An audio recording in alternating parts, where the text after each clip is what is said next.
ಹೆಮೀನಾ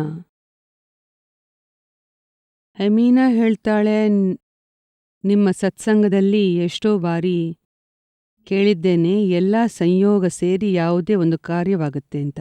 ಇದನ್ನು ತಿಳ್ಕೊಂಡ ನಂತರವೂ ಯಾವುದೇ ಒಂದು ಮೂಲೆಯಲ್ಲಿ ನನಗೆ ಅನ್ಸತ್ತೆ, ನಾನೇ ಮಾಡ್ತೀನಿ ಅಂತ. ಮತ್ತು ನಮ್ಮ ಯಾರದಾದ್ರೂ ಯಾವುದೇ ತಪ್ಪಾದ್ರೆ ಆಗ್ಲೂ ಒಂದು ಮೂಲೆಯಲ್ಲಿ ನನಗೆ ಅವರಿಗಾಗಿ ಕಂಪ್ಲೇಂಟ್ ಇರುತ್ತೆ. ಅಂದ್ರೆ ಎದುರಿಗಿದ್ದವನನ್ನು ಕೂಡ ಕರ್ತ ನೋಡ್ತಿ ಮತ್ತು ಸ್ವತಃ ಕರ್ತ ಅಂತ ಒಪ್ತೀಯ.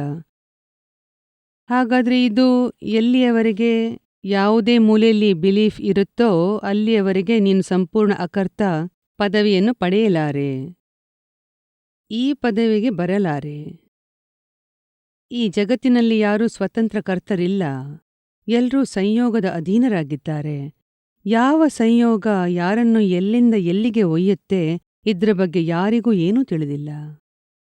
ನಾವು ಕೂಡ ಸಂಯೋಗದ ಅಧೀನರಾಗಿದ್ದೇವೆ. ಚಿಕ್ಕ ಕೆಲಸವನ್ನು ಮಾಡ್ಲಿಕ್ಕಿದ್ರೂ ಅದಕ್ಕೆ ಎಷ್ಟೊಂದು ಸಂಯೋಗ ಬೇಕಾಗುತ್ತೆ. ಬರೀ ಚಹಾ ಮಾಡ್ಲಿಕ್ಕಿದ್ರೆ ಎಷ್ಟೆಲ್ಲಾ ವಸ್ತು ಬೇಕಾಗುತ್ತೆ, ಆಗ ಒಂದು ಕಪ್ ಚಹಾ ಆಗತ್ತೆ. ಬೆಂಕಿಪೊಟ್ಟಣದ ಚಿಕ್ಕದೊಂದು ಕಡ್ಡಿ ಇಲ್ಲದಿದ್ರೂ ಆಗೋದಿಲ್ಲ, ಸಕ್ಕರೆ ಇಲ್ಲದಿದ್ರೂ ಆಗೋದಿಲ್ಲ, ಸ್ಟವ್ ಇಲ್ಲದಿದ್ರೆ, ನೀನಿಲ್ಲದಿದ್ರೆ, ಚಹಾ ಹುಡಿ ಇಲ್ಲದಿದ್ರೆ, ಏನಾದ್ರೂ ಯಾವುದೇ ಒಂದು ವಸ್ತು ಇಲ್ಲದಿದ್ರೆ ಒಂದು ಕಪ್ ಚಹಾ ಹೇಗಾದೀತು? ಹಾಗಾದ್ರೆ ನೀನು ಮಾಡ್ತಿದ್ದೀಯಾ ಅಥವಾ ಎಲ್ಲಾ ವಸ್ತುಗಳು ಸೇರಿ ಆಗ್ತಿದೆಯೇ? ಒಂದ್ವೇಳೆ ಈ ಸತ್ಯ ನಿನಗೆ ತಿಳಿಯತ್ತೆ, ಆಗ ನೀನು ಸ್ವತಃ ಹೇಗೆ ಮಾಡಬಲ್ಲೆ ಅಂತ, ನಿನ್ನ ಕರ್ತರೂಪ ಎಷ್ಟಿದೆ ಅಂತ ತಿಳಿಯತ್ತೆ. ಇದನ್ನೆಲ್ಲ ಸಂಯೋಗ ಮಾಡ್ತದೆ. ಈ ಜಗತ್ತಿನಲ್ಲಿ ಯಾರೂ ಸ್ವತಂತ್ರ ಮಾಡುವವನಿಲ್ಲ. Nobody is whole and sole doer in this world. You are one of the circumstances. ಇದೇ ತಿಳುವಳಿಕೆ ಸದಾ ನಿನ್ನ ಬಳಿ ಹಾಜರಾಗಿ ಇಟ್ಕೊಂಡಿರು. ನಿನ್ಗೆ ಕರ್ತ ಅಪ್ಪನ ಬರದಿದ್ರೂ ಅನುಭವಿಸ್ಲಿಕ್ಕೂ ಬರದು. ಒಳಗೆ ಆನಂದ ಆನಂದ ಆನಂದವೇ ಇದ್ದೀತು, ಕರ್ಮವೂ ಸೇರಿಸಲ್ಪಡದು. ಹೇಗೆ ನನ್ನದಿದೆಯೋ ಹಾಗೆ ಪ್ರತಿಯೊಬ್ಬರದ್ದಿದೆ. ಇದರಲ್ಲಿ ಯಾವ ವ್ಯತ್ಯಾಸವೂ ಇಲ್ಲ. ಪ್ರತಿ ವ್ಯಕ್ತಿ ಜಗತ್ತಿನಲ್ಲಿ ಕರ್ತ ಅಲ್ವೇ ಅಲ್ಲ, ಎಲ್ರೂ ಸಂಯೋಗದಿಂದ ಸೇರಿದ್ದಾರೆ. ಅರ್ಥವಾಯ್ತಲ್ಲ? ಕೆಲವೊಮ್ಮೆ ಈ ಮಾತು ಒಳಗಿರುತ್ತೆ ಮತ್ತು ಒಮ್ಮೊಮ್ಮೆ ಇರೋದಿಲ್ಲ. ಯಾವಾಗ ಇರೋದಿಲ್ವೋ ಆಗ ಇಡೋ ಪ್ರಯತ್ನ ಮಾಡು, ಪುರುಷಾರ್ಥ ಮಾಡು. ಹ್ಯಾಂಡಲ್ ಹೊಡಿತಾ ಹೋಗು ಮತ್ತು ಚೆಕ್ ಮಾಡ್ತಾ ಹೋಗು, ಯಾವಾಗ ಇರೋದಿಲ್ಲ ಅಂತ, ಯಾವ ಕಾರಣದಿಂದ ಇರೋದಿಲ್ಲ ಅಂತ.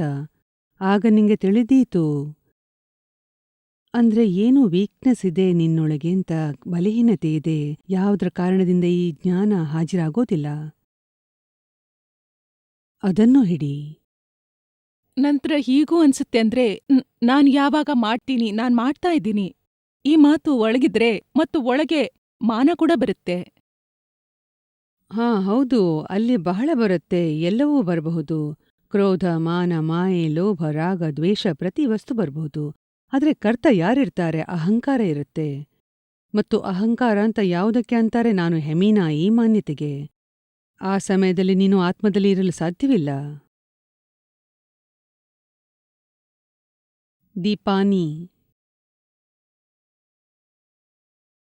ದೀಪಾನಿಯ ಪ್ರಶ್ನೆ ಏನಂದ್ರೆ, ನೀರು ಅಮ್ಮ, ನನ್ಗೆ ನನ್ನ ಅಮ್ಮನ ಮೇಲೆ ತುಂಬಾ ಪ್ರೀತಿ ಇದೆ. ಅವರು ಯಾವಾಗ ಮನೇಲಿರೋದಿಲ್ವೋ ಆಗ ನನಗೆ ಬಹಳ ನೆನಪಾಗ್ತಾ ಇರುತ್ತೆ. ಇದು ಮೋಹವೇ? ಕಾರಣವೇನು? ಕಾರಣ ಮೋಕ್ಷಕ್ಕೆ ಹೋಗ್ಲು ಏನು ಅಡೆತಡೆ ಬರುತ್ತೆ?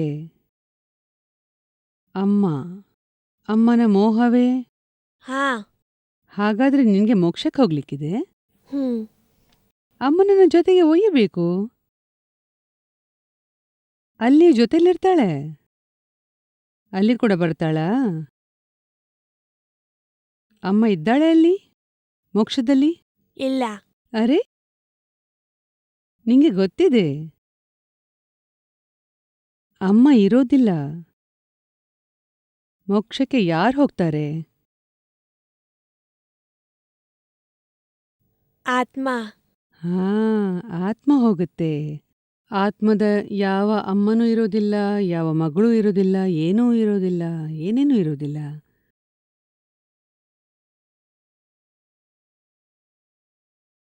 ಆದ್ದರಿಂದ ಈ ಅಮ್ಮನ ಮೋಹವಿದೆಯಲ್ಲ, ಇದು ಮೋಹದ ಕಾರಣದಿಂದ ಆಗತ್ತೆ. ಈಗ ಇಷ್ಟು ದೊಡ್ಡವಳಾಗಿದ್ದಿ, ಇಷ್ಟು ಮೋಹ. ಸರಿ ಸರಿ, ಸ್ವಲ್ಪ ಸರಿ, ಅಮ್ಮನನ್ನು ನೆನೆಸ್ಕೋ. ಆದ್ರೆ ಬಹಳ ನೆನಪು ಬಂದ್ರೆ ಅದು ಕಷ್ಟ. ಅಮ್ಮನಿಗೆ ನಿನ್ನನ್ನು ಬಿಟ್ಟು ಎಲ್ಲಿಗೂ ಹೋಗ್ಲಿಕ್ಕೆ ಆಗ್ಲಿಕ್ಕಿಲ್ಲ.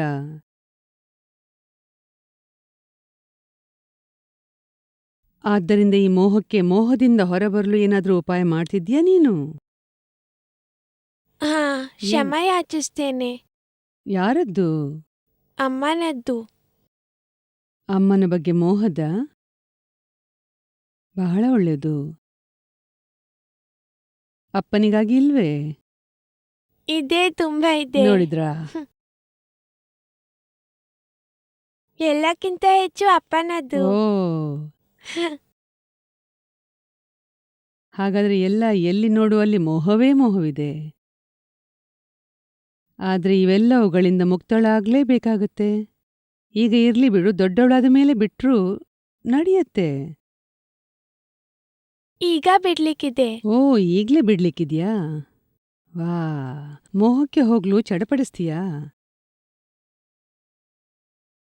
ಇದೇ ಈ ಮೋಹವನ್ನು ನೋಡ್ತಾ ಇರು.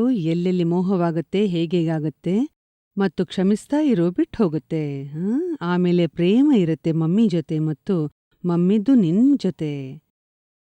ಪ್ರೇಮ ಇಡಬೇಕು, ಮೋಹ ಇಡಬಾರದು. ಹ್ಮ್.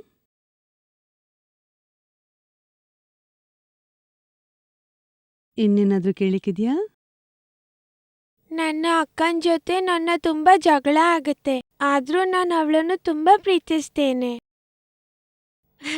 ಮತ್ತು ನನ್ನ ಅಮ್ಮ ಅವಳನ್ನು ಪ್ರೀತಿಸುವಾಗ ನನಗೆ ಅನಿಸುತ್ತೆ ಅಮ್ಮ ನನ್ನನ್ನು ಪ್ರೀತಿಸುವುದಿಲ್ಲ ಅಂತ. ಓಹೋ, ಇಷ್ಟೊಂದು ಹೊಟ್ಟೆ ಕಿಚ್ಚು ಆಗ್ತಿದೆಯೇ? ಇದಂತೂ ಬಹಳ ಚಿಕ್ಕ ಸಂಕುಚಿತ ಮನಸ್ಸಾಗಿ ಬಿಡುತ್ತೆ.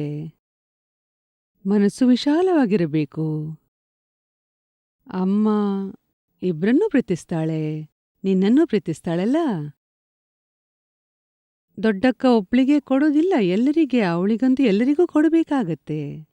ಒಬ್ಳಿಗೆ ಕೊಟ್ಟು ಇನ್ನೊಬ್ಳಿಗೆ ಕೊಡದಿದ್ರೆ ಹೇಗಾದೀತು? ನೀನು ದೊಡ್ಡವಳಾದಾಗ, ಅಮ್ಮ ಆದಾಗ ಗೊತ್ತಾದೀತು ನಿನಗೆ ಹೆಣ್ಮಕ್ಳಿಗೆ ಯಾವ ರೀತಿಯಿಂದ ಪ್ರೀತಿ ಕೊಡ್ಬೇಕು ಅಂತ. ಹಂಚಿ ತಗೋ, ಹಂಚಿ ಕೊಡು. ನನಗೆ ಮದ್ವೆ ಆಗ್ಲಿಕ್ಕಿಲ್ಲ. ಓ, ಮದುವೆ ಆಗದಿದ್ರೆ ಮತ್ತೇನ್ ಮಾಡ್ತೀಯಾ?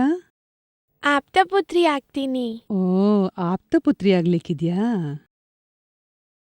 ಖಂಡಿತ ಆಗು. ಮತ್ತು ಆಪ್ತಪುತ್ರಿಯಾಗಿ ಏನ್ ಮಾಡ್ತೀಯಾ? ನೀರು ಅಮ್ಮನ ದಾದಾ ಭಗವಾನರ ಸಿಮಂದರ್ ಸ್ವಾಮಿಯ ಸೇವೆ ಮಾಡುವೆ. ಓ,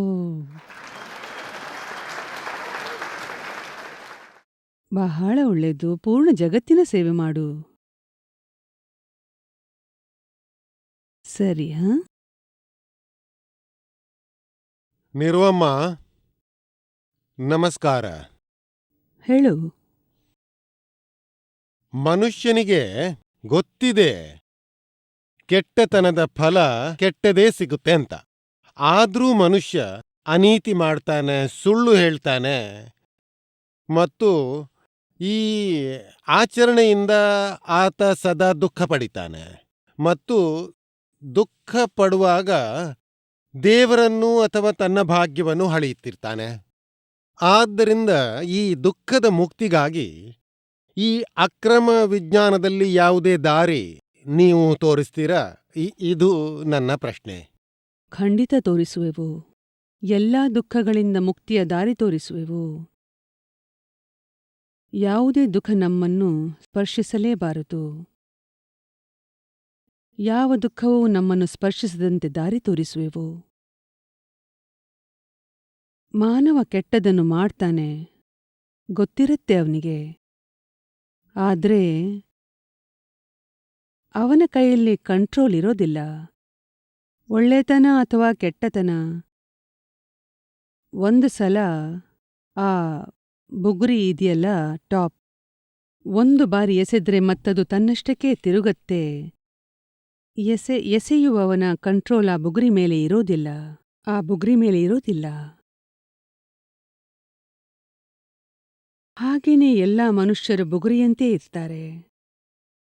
ಹುಟ್ತಾನೇ ಬುಗುರಿ ತನ್ನಷ್ಟಕ್ಕೆ ತಿರುಗಲಾರಂಭಿಸುತ್ತೆ. ಒಂದ್ವೇಳೆ ಅದ್ರ ಒಳಗಿನ ಪರಿಣತಿ ಸ್ವಚ್ಛವಾಗಿದ್ರೆ ಅದಕ್ಕೆ ರಿಯಲೈಸ್ ಆಗತ್ತೆ ಅಂದ್ರೆ ಇದು ತಪ್ಪಾಗ್ತಾ ಇದೆ ಅಂತ. ಆದ್ರೆ ಅದನ್ನಾತ ಸ್ಟಾಪ್ ಮಾಡ್ಲಿಕ್ಕಾಗಲ್ಲ. ದುರ್ಯೋಧನ ಶ್ರೀಕೃಷ್ಣ ಪರಮಾತ್ಮನಿಗೆ ತಿಳಿಸಿದ್ದ ಮಹಾಭಾರತದ ಸಮಯದಲ್ಲಿ, ಜಾನಾಮಿ ಧರ್ಮಂ ನಚಮೇ ಪ್ರವೃತ್ತಿ, ಜಾನಾಮಿ ಅಧರ್ಮಂ ನಚಮೇ ನವೃತ್ತಿ.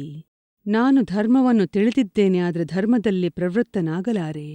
ನನಗೆ ಅಧರ್ಮ ಕೂಡ ತಿಳಿದಿದೆ, ಆದರೆ ಅಧರ್ಮದಿಂದ ನಾನು ನಿವೃತ್ತನಾಗಲಾರೆ. ದುರ್ಯೋಧನನಿಗೆ ಕೂಡ ಗೊತ್ತಿತ್ತು ಅವನೇನು ಮಾಡುತ್ತಿದ್ದಾನೆಯೋ ಅದು ತಪ್ಪು, ಅಧರ್ಮ ಅಂತ. ಆದರೆ ಅದ್ರಿಂದ ಅವನಿಗೆ ಹೊರಬರಲಾಗುತ್ತಿರಲಿಲ್ಲ. ಶ್ರೀಕೃಷ್ಣ ಭಗವಂತ ಪರಮಾತ್ಮನಿಗೆ ಕೂಡ ಸ್ವತಃ ಪ್ರತ್ಯಕ್ಷದಲ್ಲಿ ಕೂಡ ಅವನನ್ನ ಇದ್ರಿಂದ ಹೊರಗೆ ತರೋ ಬಹಳ ಪ್ರಯತ್ನ ಮಾಡಿದ್ರು. ತುಂಬಾನೇ ತಿಳಿಸೋ ಪ್ರಯತ್ನ ಮಾಡಿದ್ದರು. ಅವನಿಗೆ ಅದರಿಂದ ಹೊರಬರಲಾಗಲಿಲ್ಲ. ಅರ್ಥವಾಯ್ತಲ್ಲ? ಹೌದು. ಆದ್ದರಿಂದ ಅದರ ಲೆಕ್ಕವೇ ಹೀಗಿರುತ್ತೆ. ಅವನಿಗೆ ಹೊರಬರಲಿಕ್ಕಾಗಲ್ಲ. ಕೆಲವರು ಹೊರಬರ್ತಾರೆ ಮತ್ತು ಕೆಲವರಿಗೆ ಹೊರಬರ್ಲಿಕ್ಕಾಗಲ್ಲ. ಇದು ನಮ್ಮ ಲೆಕ್ಕದ ಮಾತು. ಆದರೆ ಪ್ರತಿಯೊಬ್ಬರೂ ಪಾಸಿಟಿವ್ ಇದ್ದು ಪಾಸಿಟಿವ್ನ ಕಡೆಗೇನೆ ಪ್ರಯತ್ನ ಮಾಡಬೇಕಾಗತ್ತೆ. ಅವನಿಗೆ ಗೊತ್ತಿರೋದಿಲ್ಲ ಅವ ಎಷ್ಟು ಸಕ್ಸಸ್ಫುಲ್ ಆಗ್ತಾನೋ ಇಲ್ವೋ ಅಂತ. ಆದ್ರೆ ಮಾಡಬೇಕು, ಪಾಸಿಟಿವೇ. ಅದ್ರಿಂದಲೇ ಘೋಷಣೆ ಮಾಡ್ತಾರಲ್ಲ ಎಲ್ಲ, ಸುಳ್ಳು ಹೇಳ್ಬೇಡಿ, ಕಳ್ಳತನ ಮಾಡಬೇಡಿ, ಒಳ್ಳೆ ಕೆಲಸ ಮಾಡಿ, ಇದನ್ನೆಲ್ಲ ಮಾಡ್ತಾ ಇರ್ಬೇಕಾಗತ್ತೆ. ಹೀಗೆ ಮೈಂಡ್ನಲ್ಲಿ ಹೊಕ್ಕುತ್ತಾ ಯಾರ್ದಾದ್ರೂ ಮೈಂಡ್ ಟರ್ನ್ ಆದ್ರೆ ಅವನು ಆ ಕಡೆ ನಡೆಯತೊಡಗುತ್ತಾನೆ. ಪಾಸಿಟಿವ್ ಇರೋದು ಉತ್ತಮ ಏನು? ಇದಕ್ಕಾಗಿ ನಿಮ್ಮ ಅಕ್ರಮ ವಿಜ್ಞಾನ ಏನ್ ದಾರಿ ತೋರಿಸುತ್ತೆ? ಅಕ್ರಮ ವಿಜ್ಞಾನವಂತೂ ಇದೇ ದಾರಿ ತೋರಿಸುತ್ತೆ. ಅದು ಕೆಟ್ಟ ದಾರಿಯಿಂದ ನಮ್ಮನ್ನು ದೂರ ಆಗಿಸುತ್ತೆ. ಒಳ್ಳೆತನದಿಂದ ಕೆಟ್ಟತನದಿಂದ ದೂರವಾಗಿಸಿ ನಮ್ಮನ್ನು ಆತ್ಮವನ್ನಾಗಿ ಮಾಡಿಸುತ್ತದೆ. ಪರಮಾತ್ಮನ ಸನಿಹಕ್ಕೆ ಕೊಂಡೊಯ್ಯುತ್ತದೆ. ಮತ್ತು ನಮ್ಮ ಆತ್ಮ ಅದೇ ಪರಮಾತ್ಮ, ಇದೇ ಅರಿವು ಮಾಡಿಸುತ್ತದೆ. ನೀನು ಈ ಸಂಸಾರದಲ್ಲಿ ನಿನ್ನನ್ನು ನೀನು ಯಾವ ರೀತಿಯಿಂದ ಎಣಿಸ್ತೀಯಾ? ಹೆಸರೇನು ನಿನ್ನದು? ಬಲ್ದೇವ್ ಭಾಯಿ. ನೀನು ಬಲ್ದೇವಂತ ಒಪ್ತೀಯಾ? ಆದ್ರೆ ನಿಜದಲ್ಲಿ ನೀನು ಬಲ್ದೇವನಲ್ಲ. ಬಲದೇವ ನಿನ್ನ ಶರೀರಧಾರಿಯ ಹೆಸರು. ನೀನು ರಿಯಲ್ನಲ್ಲಿ ಇದಕ್ಕಿಂತಲೂ ಮುಂದೆ ಇರುವೆ, ಆತ್ಮಸ್ವರೂಪನಾಗಿರುವೆ. ಅದ್ರ ಪರಿಚಯ ಮಾಡಿಸತ್ತೆ. ಮತ್ತದ್ರ ಪರಿಚಯ ಮಾಡಿಸಿದ ನಂತರ ನಿನ್ನ ಮೈಂಡ್ನಲ್ಲಿ ದೃಢವಾಗಿ ಕೂತು ಬಿಡತ್ತೆ, ಪೂರ್ತಿ ಪರ್ಮನೆಂಟಾಗಿ. ಈ ಬಲದೇವ ನನ್ನ ನೆರೆಕರೆಯವ ಮತ್ತು ನಾನು ಆತ್ಮ. ಮತ್ತೀ ಸಂಸಾರದಲ್ಲಿ ಯಾವುದೇ ಒಳ್ಳೆದು ಕೆಟ್ಟದು ಆಗ್ತಿದೆ ಅದು ನೆರೆಕರೆಯವನಿಗೆ ಆಗ್ತಿದೆ, ನನ್ಗಾಗ್ತಿಲ್ಲ. ಅದ್ರಿಂದ ನೀನು ಒಳಗಿನಿಂದ ಎಲ್ಲಾ ಸುಖದುಃಖಗಳಿಂದ ವಿರಕ್ತನಾಗಿ ಬಿಡುತ್ತೀಯಾ. ಹೊರಗೆ ಬಲದೇವಣ್ಣನಿಗೆ ಎಲ್ಲಾ ಆಗ್ತಾ ಇದೆ, ಆದ್ರೆ ಒಳಗೆ ನಿನ್ಗೆ ಏನೂ ಆಗದು. ನಾನೊಂದು ಮಾತು ಕೇಳ ಬಯಸ್ತೇನಮ್ಮ. ಈ ಪುಸ್ತಕ ನಾನು ಓದ್ತಿದ್ರೆ ಮತ್ತದರಲ್ಲಿ ಹೇಳ್ತಾರೆ ಈ ಸೈಂಟಿಫಿಕ್ ಸರ್ಕಮ್ಸ್ಟೆನ್ಷಿಯಲ್ ಎವಿಡೆನ್ಸ್ ಇದೆ, ಸಂಯೋಗವದು. ಸಂಯೋಗದಿಂದ ಯಾವುದೇ ಸಂಗತಿ ಆಗೋದಿದ್ರೆ ಡೆಸ್ಟಿನಿ ಅಂದ್ರೆ ಏನು? ಡೆಸ್ಟಿನಿ ಭಿನ್ನ ವಸ್ತು. ಡೆಸ್ಟಿನಿ ಅಂತಾರಲ್ಲ, ಆಕ್ಚುಲಿ ನಿಜದಲ್ಲಿ ಎಕ್ಸಾಕ್ಟ್ನೆಸ್ ಡೆಸ್ಟಿನಿಯಲ್ಲಿಲ್ಲ. ಮತ್ತು ಅದರಿಂದ ಜನರು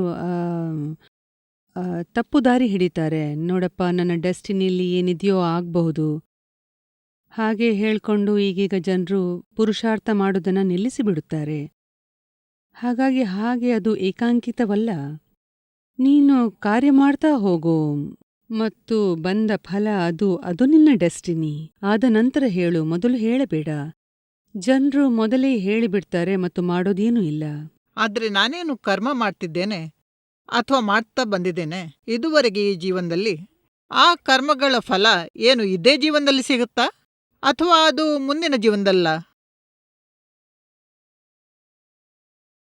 ಕರ್ಮ 2 ಪ್ರಕಾರದ್ದಿರುತ್ತವೆ. ಒಂದು ಸ್ಥೂಲ ಕರ್ಮ, ಅದು ಕಂಡು ಬರುತ್ತದೆ 5 ಇಂದ್ರಿಯಗಳಿಂದ. ಅದು ಇದೇ ಜನ್ಮದ್ದು. ಅದು ಫಲಸ್ವರೂಪವಾಗಿದೆ, ಹಿಂದಿನ ಜನ್ಮದ. ಮತ್ತು ಹೊಸ ಅದು ನೆಕ್ಸ್ಟ್ ಜನ್ಮಕ್ಕಾಗಿ ಕರ್ಮ ಚಾರ್ಜ್ ಆಗ್ತುವೆ, ಅವು ಸೂಕ್ಷ್ಮದಲ್ಲಿರ್ತವೆ, ಅದಂತೂ ಯಾರಿಗೂ ಗೊತ್ತೇ ಆಗೋದಿಲ್ಲ. ಅರ್ಥವಾಯ್ತಲ್ಲ? ಸೂಕ್ಷ್ಮ ಕರ್ಮ ಅಂದ್ರೆ ಮನಸ್ಸಿನ ಕರ್ಮವೇ ಅಥವಾ ಮನಸ್ಸಿನ ಭಾವನೆಯೇ? ಅಲ್ಲ, ಅಹಂಕಾರದಿಂದ ಆಗತ್ತೆ, ಕರ್ತಪನದಿಂದ ಆಗತ್ತೆ. ಮನಸ್ಸಿನಲ್ಲಿ ಅಹಂಕಾರ ಜಾಯಿಂಟ್ ಆಗತ್ತೆ, ಆಗ ಅದು ಆಗತ್ತೆ. ಅದು ಸೂಕ್ಷ್ಮ ಕರ್ಮವಾಗಿರುತ್ತೆ. ಮತ್ತು ಸ್ಥೂಲ ಕರ್ಮ, ನಾವು ವ್ಯವಹಾರದಲ್ಲಿ ಯಾರ ಜೊತೆ ಒಳ್ಳೇದು ಅಥವಾ ಕೆಟ್ಟದು ಮಾಡ್ತೇವೋ ಅದು ಸ್ಥೂಲ ಕರ್ಮ. ಸ್ಥೂಲವದು, ಡಿಸ್ಚಾರ್ಜ್ ಅದು, ಫಲವದು. ಅಂದ್ರೆ ಇದರರ್ಥ ಡೆಸ್ಟಿನಿ ಏನೂ ಅಲ್ವೇ? ಆದ ಮೇಲೆ ಹೇಳು, ಮೊದ್ಲಿಂದಲೂ ನಿನ್ಗೆ ಗೊತ್ತಿಲ್ಲವೇ ಏನಿಲ್ಲ ಅಂತ? ಮತ್ತದರ ಆಲಂಬನೆ ತಗೊಳ್ಳೋದ್ರಲ್ಲಿ ಯಾವ ಲಾಭವೂ ಇಲ್ಲ, ಹಾನಿಯೇ. ಸರಿ, ಥ್ಯಾಂಕ್ ಯು. ಆದ್ದರಿಂದಲೇ ನಮ್ಮ ಈ ವ್ಯವಸ್ಥಿತ ಶಬ್ದವಿದೆಯಲ್ಲ, ಅದು ಪ್ರಾಪರ್ ಆಗಿದೆ, ಎಕ್ಸಾಕ್ಟ್ ಆಗಿದೆ, ಸೈಂಟಿಫಿಕ್ ಸರ್ಕಮ್ಸ್ಟಾನ್ಷಿಯಲ್ ಅಂದ್ರೆ ಎವಿಡೆನ್ಸ್. ಇದರರ್ಥ ಜೀವನದಲ್ಲಿ ನಡೆಯೋ ಘಟನೆ ಅವೆಲ್ಲ ದಟ್ ಈಸ್ ಪ್ರೀಡೆಸ್ಟೈನ್ಡ್? ಅಲ್ಲ, ಇದು ಕೂಡ ತಪ್ಪು. ಪ್ರೀಡೆಸ್ಟಿನ್ ನಿನಗೇನು ಗೊತ್ತು? ಅದರಿಂದ ನೀನು ಕೆಲಸ ಮಾಡ್ತಾ ಹೋಗು. ಇಲ್ದಿದ್ರೆ ಪ್ರೀಡೆಸ್ಟಿನ್ ಅಂದು ನೀನು ಏನೂ ಮಾಡ್ಲಿಕ್ಕಿಲ್ಲ. ನಿನಗೆ ಗೊತ್ತಿಲ್ಲ ಅದೇನು ಏನಲ್ಲ ಅಂತ, ಅದರಿಂದ ನೀನು ನಿನ್ನ ಕೆಲಸ ಮಾಡ್ತಾ ಹೋಗು. ಮತ್ತೇನಾದ್ರೂ ಆದ್ರೆ ರಿಸಲ್ಟ್ ಬಂದ ನಂತರ ಹೇಳು ವ್ಯವಸ್ಥಿತ. ಇದರಲ್ಲಿ ಏನು ಹೇಳಬಯಸ್ತೇನೆಂದ್ರೆ, ಈಗ ನೀವು ಹೇಳಿದ ಹಾಗೆ ನಾವು ನಮ್ಮ ಕರ್ಮ ಮಾಡ್ತಾ ಹೋಗಬೇಕು, ಅದು ವ್ಯವಸ್ಥಿತ. ಅದನ್ನು ವ್ಯವಸ್ಥಿತ ಶಕ್ತಿ ಮಾಡಿಸ್ತೆ ಅನ್ನೋಣ. ಆದರೆ ನಾನು ಕೇಳುವುದೇನೆಂದ್ರೆ, ನಾವು ನಮ್ಮ ಕರ್ತವ್ಯ ಮಾಡ್ತೇವೆ, ಆದರೆ ನಾವು ಮಾಡುವುದನ್ನ ವ್ಯವಸ್ಥಿತ ಶಕ್ತಿ ಮಾಡಿಸ್ತದೆಯೋ ಅಥವಾ we are destine to do this? ವ್ಯವಸ್ಥಿತ ಶಕ್ತಿ ಅಂದ್ರೇನು? ಸೈಂಟಿಫಿಕ್ ಸರ್ಕಮ್ಸ್ಟಾನ್ಷಿಯಲ್ ಎವಿಡೆನ್ಸ್, ಸರ್ಕಮ್ಸ್ಟಾನ್ಸಸ್ ಮಾಡಿಸ್ತಿವೆ. ನಿನ್ನ ಹೆಸರೇನು? ನಿರ್ಮಲ ಗ್ರೋವರ್.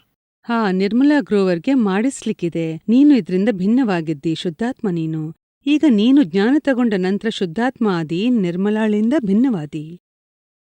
ಇದನ್ನ ನಾನು ಫೀಲ್ ಮಾಡ್ತೀನಿ. ಹಾಗಾದ್ರೆ ಇದು ಈಗ ಶುದ್ಧಾತ್ಮ ವ್ಯವಸ್ಥಿತದಲ್ಲಿ ಸರ್ಕಮ್ಸ್ಟಾನ್ಷಿಯಲ್ನಲ್ಲಿ ಕಟ್ಟಲ್ಪಟ್ಟಿಲ್ಲ, ಮೊದಲಿತ್ತು. ಮೊದಲು ಕಟ್ಟಲ್ಪಟ್ಟಿತ್ತು, ಆದ್ದರಿಂದ ಕರ್ಮ ಚಾರ್ಜ್ ಆಗ್ತಿತ್ತು. ಈಗ ಕಟ್ಟಲ್ಪಟ್ಟಿಲ್ಲ, ಆದ್ದರಿಂದ ಈಗ ಹೊಸ ಕರ್ಮ ಚಾರ್ಜ್ ಆಗತ್ತು. ಆದ್ರೆ ಹಳೆದಿದೆಯಲ್ಲ, ಅದು ಡಿಸ್ಚಾರ್ಜ್ ಆಗ್ತಾನೆ ಇರ್ತವೆ. ಮತ್ತು ಅದು ಆಗ್ತಿರೋದು that is only scientific circumstantial evidence. ಹಾಗಾಗಿ ಸೈಂಟಿಫಿಕ್ ಸರ್ಕಮ್ಸ್ಟಾನ್ಷಿಯಲ್ ಎವಿಡೆನ್ಸ್ ಕರ್ಮ ಚಾರ್ಜ್ ಆಗೋದು ಸ್ಟಾಪ್ ಆಗುತ್ತೆ, ಆಗ ಇದು ಈ ಜ್ಞಾನದ ಉಪಯೋಗವಾಗ್ತದೆ, ಇಲ್ದಿದ್ರೆ ಇಲ್ಲ. ಅಲ್ಲಿವರೆಗೆ ಆ ಕರ್ತಾಪನ ಇದ್ದೇ ಇರುತ್ತಲ್ಲ, ಮತ್ತು ಆ ಕರ್ತಾಪನ ಅನುಭವಿಸೋದು ಎಲ್ಲ ವಸ್ತು ಇರುತ್ತವೆ, ಅದು ಹೋಗಲ್ಲ. Thank you. ಎಂದಿನಿಂದ ನಾನು ಕರ್ಮದ ಬಗ್ಗೆ ತಿಳ್ಕೊಂಡಿದ್ದೀನಿ, ಅಂದಿನಿಂದ ನನ್ನ ಮೈಂಡ್ನಲ್ಲಿ ಒಂದು ಚಿಕ್ಕ ಭಯ ಕೂತಿದೆ. ಆ ಭಯ ಏನು ಅಂದ್ರೆ, ನಾನು ಯಾರ ಜೊತೆನೂ ಬೇಗ ಮಿಕ್ಸ್ ಆಗೋದಿಲ್ಲ. ಯಾಕೆಂದ್ರೆ ನನಗೆ ಭಯವಿರುತ್ತೆ ಎಲ್ಲಾದ್ರೂ ಹೊಸ ಕರ್ಮ ಕೋಪದ್ವೇಷದ್ದು ಆಗ್ಬೋದು ಅಂತ. ಫ್ಯಾಮಿಲಿ ಮೆಂಬರ್ಸ್ ಜೊತೆ ಹಾಗಾಗೋದಿಲ್ಲ, ಆದ್ರೆ ಫ್ರೆಂಡ್ಸ್, ಹೊರಗಿನ ದೂರದ ರಿಲೇಟಿವ್ಸ್ ಇದ್ದಾರೆ, ಅವರ ಜೊತೆ ಹೀಗಾಗುತ್ತೆ. So I don't mix up with them. ಹಾಗೆ ಹೆದರೋ ಅವಶ್ಯಕತೆ ಇಲ್ಲ. ರಾಗದ್ವೇಷದಿಂದ ಭಯ ಪಡಬೇಕು, ಮಿತ್ರರಿಂದ ಹೆದರೋ ಅವಶ್ಯಕತೆ ಇಲ್ಲ. ನಿಶ್ಚಿಂತೆಯಿಂದ ನೀನು ಫ್ರೆಂಡ್ಶಿಪ್ನಲ್ಲಿ ಹಾಯ್ ಹಲೋ ಮಾಡು, ಏನಾದ್ರೂ ಮಾತಾಡು, ನಾರ್ಮಲ್. ಈಗ ತಾನೇ ಒಬ್ಳು ಹುಡುಗಿ ಹೇಳಿದ್ಲು, ಕೆಲವು ಟೋನ್ ಹೀಗಿರುತ್ತೆ ಅಂದ್ರೆ ಹೆಡ್ ದುಮಾ ಇತ್ಯಾದಿ ಇಂಥ ಲ್ಯಾಂಗ್ವೇಜ್ ಎಲ್ಲ ಹೊರಬರುತ್ತೆ. ಹಾಗಲ್ಲ, ಆದ್ರೆ ಕೆಲವರ ಲ್ಯಾಂಗ್ವೇಜ್ ಇನ್ಸಲ್ಟಿಂಗ್ ಟೋನ್ನಲ್ಲಿರುತ್ತೆ, ಕೆಲವರ ಲ್ಯಾಂಗ್ವೇಜ್ ಅರೋಗೆಂಟ್ ಇರುತ್ತೆ. So how should we behave at that time? ನಮ್ಮ ಬಳಿ ಕ್ಷಮಯಾಚನೆಯ ಎಷ್ಟೊಂದು ಶಕ್ತಿಶಾಲಿ ಆಯುಧ ಇದೆ. ಹಾಗೆ ಅದ್ರ ನಂತರ ಅವೇರ್ನೆಸ್ ಇಟ್ಟು ಅದಕ್ಕೆ ಕ್ಷಮೆಯಾಚಿಸು. ಆದ್ರೆ ವ್ಯವಹಾರವೇ ಮಾಡ್ಲಿಕ್ಕಿಲ್ಲದಿದ್ರೆ? ಆದ್ರೆ ಒಮ್ಮೊಮ್ಮೆ ಹೀಗಾಗುತ್ತೆ, ನನ್ಗೆ ಮಾತನಾಡ್ಲಿಕ್ಕಿಲ್ಲ, ಆದ್ರೆ ಎದುರಿಂದ ಬರೋ ವ್ಯಕ್ತಿ ಒಂದ್ ವೇಳೆ ಹಾ, ನಿನ್ನ ಕೈಯಲ್ಲಿಲ್ಲ, ನೀನೆಷ್ಟು ಬ್ರೇಕ್ ಹೊಡಿತೀಯ. ಆದ್ರೆ ಎದುರಿಗಿದ್ದ ವ್ಯಕ್ತಿ ನಿನ್ನ ಬಳಿ ಬರ್ತಾಳೆ, ನಿನ್ನೊಡನೆ ಮಾತನಾಡಿದ್ರೆ ನೀನ್ ಮಾತನಾಡ್ಬೇಕಲ್ಲ. ಅದೌದು. ಹಾಗಾದ್ರೆ ಈಗ ನೀನು ಹಾಗ್ ಮಾಡ್ಬೇಡ. ಎದುರಿಂದ ಹುಡುಗಿ ಮಾತಾಡ್ಲು ಬಂದ್ರೆ ಮುಖ ತಿರುಗಿಸಿ ಹೊರಟು ಹೋಗೋದು, ಹಾಗೆ ಮಾಡ್ಲು ಸಾಧ್ಯವಿಲ್ವಲ್ಲ. ಅದು ತಪ್ಪು, ದೊಡ್ಡ ತಪ್ಪು. ಸಹಜವಾಗಿದ್ದು ಮಾತಾಡು. ಮತ್ತು ರಾಗದ್ವೇಷವಾಯಿತೋ ಇಲ್ಲವೋ ಅದನ್ನು ಶೋಧಿಸು. ರಾಗದ್ವೇಷವಾದ್ರೆ ಕ್ಷಮೆಯಾಚಿಸು, ಅಲ್ಲಿ ಜಾಗೃತನಾಗಿರು. ಕೆಲವೊಮ್ಮೆ ಹೀಗಾಗುತ್ತೆ ಅಂದ್ರೆ, ಯಾರ್ದಾದ್ರೂ ಲ್ಯಾಂಗ್ವೇಜ್ ಇನ್ಸಲ್ಟಿಂಗ್ ಟೋನ್ನಲ್ಲಿದ್ರೆ ಸಿಟ್ಟು ಬಹುಬೇಗ ಬರುತ್ತೆ. ಆಗ ನನಗೆ ಹೀಗಾಗುತ್ತೆ ಅಂದ್ರೆ ಅವನಿಗೆ ಬುದ್ಧಿ ಕಲಿಸಬೇಕು ಅಂತ. ಆ ಸಮಯದಲ್ಲಿ ಕಂಟ್ರೋಲ್ ಮಾಡ್ಲಿಕ್ಕೆ ಕಷ್ಟವಾಗುತ್ತೆ. ಬುದ್ಧಿ ಕಲಿಸುವ ಅಗತ್ಯವಿಲ್ಲ, ಬುದ್ಧಿ ಕಲಿಯುವ ಅಗತ್ಯವಿದೆ. ಯಾವ ರೀತಿಯಲ್ಲಿ ಸಿಟ್ಟನ್ನು ಕಂಟ್ರೋಲ್ ಮಾಡೋದು, ಅರ್ಥವಾಯ್ತಲ್ಲ? ಸರಿಯಾಗಿದೆ. ಈ ಬಲಹೀನತೆಯಿಂದ ಹೊರಬರುವ ಅವಶ್ಯಕತೆ ಇದೆ. ಈ ಎಲ್ಲ ಜನರಂತೂ ನಮ್ಮ ಟೆಸ್ಟ್ ಎಕ್ಸಾಮಿನೇಷನ್ ಆಗಿದೆ. ಅದರಲ್ಲಿ ಪಾಸಾಗಬೇಕಲ್ಲ. ಹಿಮಾಲಯಕ್ಕೆ ಹೋದ್ರೆ ಯಾವ ಆತ್ಮವೂ ಸಿಗೋದಿಲ್ಲ. ಎಲ್ಲಿದೆ ಅಲ್ಲಿಯೇ ಸಿಗತ್ತೆ. ಅಂದ್ರೆ ಈ ಭಯವನ್ನು ದೂರ ಮಾಡಲು ನನಗೆ ಶಕ್ತಿ ಬೇಕು. ಹಾ, ಖಂಡಿತ ಶಕ್ತಿ ತಗೋ. ಆತ್ಮದಲ್ಲಿರೋ ನಿನ್ನ ಆಜ್ಞೆಯನ್ನು ಫಾಲೋ ಮಾಡು ಮತ್ತು ಬಂದದ್ದನ್ನೆಲ್ಲ ಫೇಸ್ ಮಾಡು. ಅಹಂಕಾರ, ರಾಗ, ದ್ವೇಷ ಇರಬಾರದು. ಅದರ ಮೇಲೆ ಜಾಗೃತಿ ಇಡು. ಆಗಿ ಹೋದ್ರೆ ಮತ್ತೆ ಕ್ಷಮೆಯಾಚಿಸು. ಮನೇಲಿ ಎಂದು ಹಾಗಾಗೋದಿಲ್ಲ, ಯಾಕೆಂದ್ರೆ ನನ್ನ ಅಪ್ಪ ಅಂತೂ ದಾದಾ ಭಗವಾನ್ರಿಂದ ಜ್ಞಾನ ತಗೊಂಡಿದ್ರು, ಬಹುಶಃ 74ನಲ್ಲಿ. ಆಮೇಲೆ ನಾನು ನಿಮ್ಮಿಂದ ತಗೊಂಡಿದ್ದೇನೆ. ನನ್ನ ಸಿಸ್ಟರ್, ನನ್ನಮ್ಮ ಮತ್ತು ನಾನು. ನಮ್ಮನೇಲಿ ಎಂದು ಹಾಗಾಗೋದಿಲ್ಲ. ಆದ್ರೆ ಹೊರಗೆ ಈ ವಾತಾವರಣ ಹೀಗಾಗುತ್ತೆ. ನಾವು ಮನೇಲಿ ಯಾರಿಗೂ ಇನ್ಸಲ್ಟ್ ಮಾಡೋದಿಲ್ಲ, ಹಾಗೂ ಹೊರಗೆ ಅಂತ ಜನರು ಸಿಗ್ತಾರೆ. But we have to talk to them. So ಆಗ ಕಷ್ಟವಾಗುತ್ತೆ. ಅದಕ್ಕಾಗಿ ನನಗೆ ಶಕ್ತಿ ಬೇಕು. ನಾವು ಪ್ರಾರ್ಥನೆ ಮಾಡ್ತೇವೆ. ಹೊರಗೂ ಎಲ್ಲ ಜನರು ಜ್ಞಾನ ತಗೊಂಡ್ರಂತೂ ನಿನ್ನ ಪ್ರಾಬ್ಲಮ್ ಸಾಲ್ವ್ ಆದೀತು. Thank you. ಜೈ ಸಚ್ಚಿದಾನಂದ.